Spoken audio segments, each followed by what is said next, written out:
Now that you've read about, learned about, and practiced the 12 steps, I'd like to talk about some areas which are really require special attention. And this is sexual trauma. First of all, it's extremely common. The statistics are that 1 out of 4 people have been sexually abused before the age of 18. And almost certainly the percentage is considerably higher for women. Now,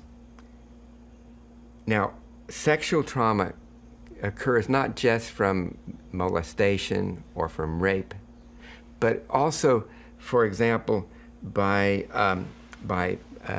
gynecological examinations that were administered unduly roughly, because we are so sensitive. Our nervous system is so sensitive in the area of our genitals that whatever we do, or whatever is done there, will have effect on the person's sexuality. So the key here again is not necessarily remembering everything that happened, but restoring the capacity of the genitals, but of the whole body, to feel pleasure and aliveness and goodness. And that's what we're aiming at.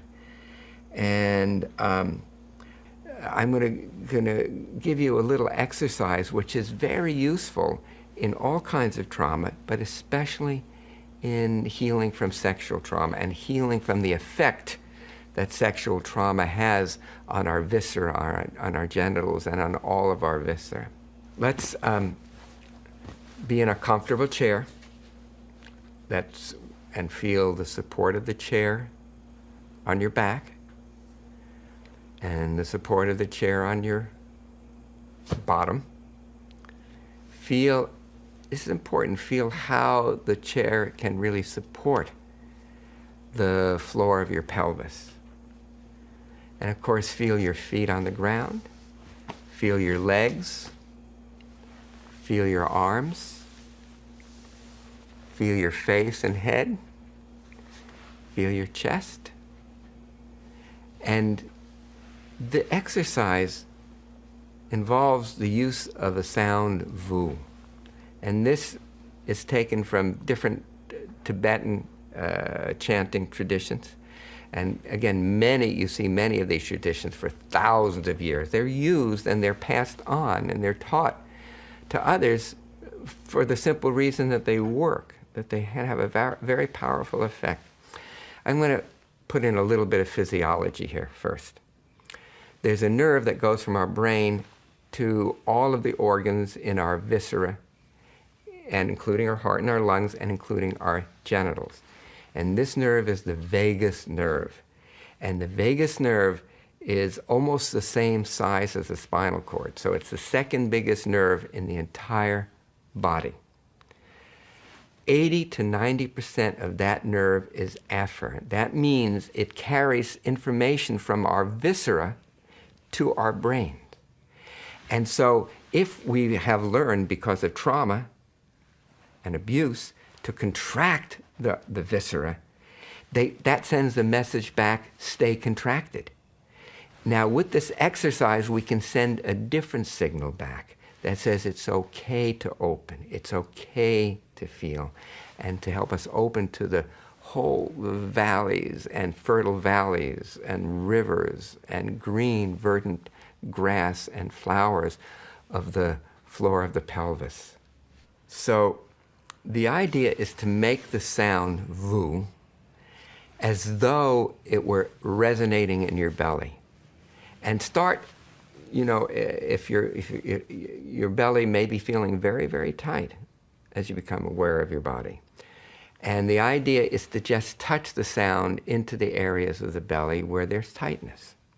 So here, I'll just, rather than talk so much about it, I'll give you a little bit of a demonstration. And please be free to join along with me. Okay.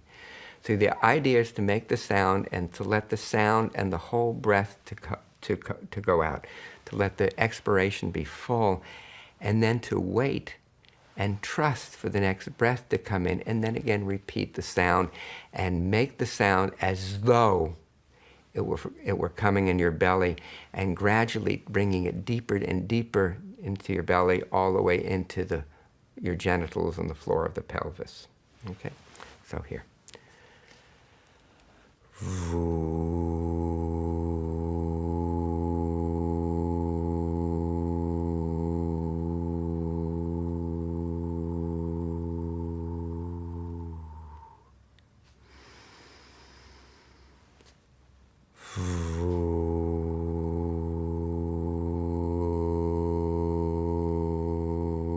And let your mouth hang open a little bit as well.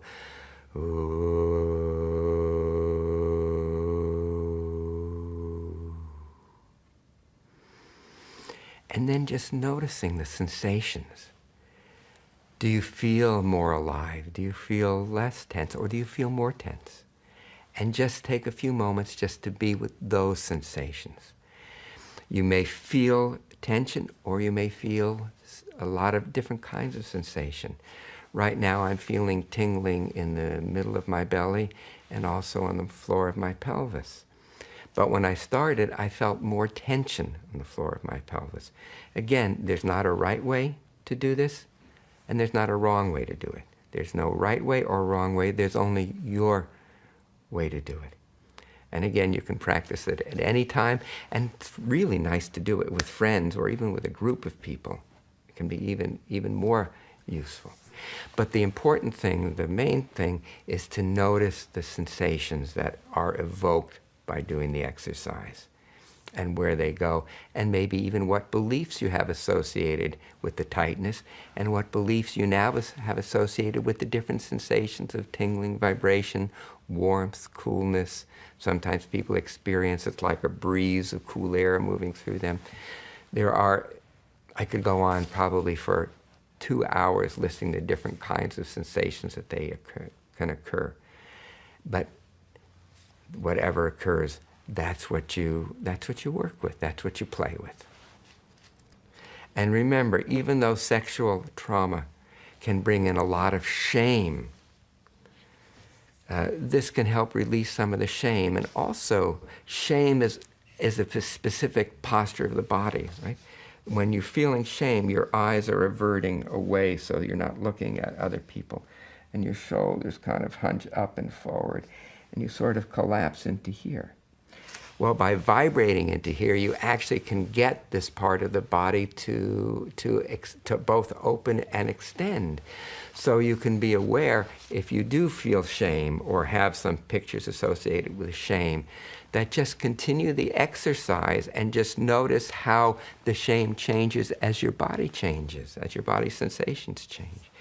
And just notice how it is when your eyes and head are like this, or when your head and your eyes want to come out of that.